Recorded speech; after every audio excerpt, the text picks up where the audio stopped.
The 107th Military Police Company hails from the Empire State. On 9/11/2001, a number of guardsmen from the company were called up in the aftermath of the attacks on the World Trade Center, including Sergeant First Class Dennis Maurer.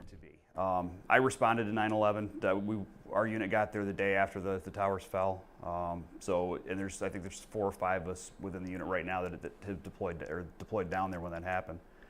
So I mean, I've done my part, and to be able to do this to come down here and see, I guess, the results of what we're doing on the ground, it was definitely an interesting experience. Preset arms.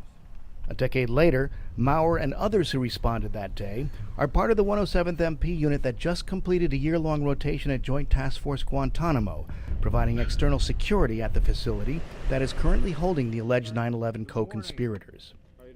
However, the unit has changed significantly since those towers fell in 2001. Many citizen soldiers on this deployment were still in grade school back then.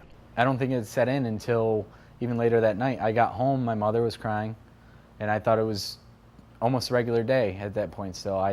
It hadn't hit me yet as to, at what capacity this was going to affect the rest of my life. Many of those junior enlisted who are still coming to grips with the idea that what they watched on TV in school has now become a permanent part of their lives also accept the fact that while not conducting combat operations, they still have an important mission at Guantanamo, where some have come face to face with KSM and his followers. Most of the kids came out wanting to go to Afghanistan, Iraq for combat training. They're being sent to a facility that is detention, technically not in a combat front, but you're in the front in other aspects. You're dealing with the enemy on a daily basis on another level.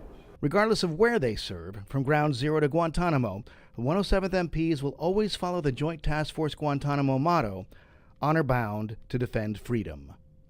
At Joint Task Force Guantanamo, this is Sergeant First Class Robert Stevenson reporting.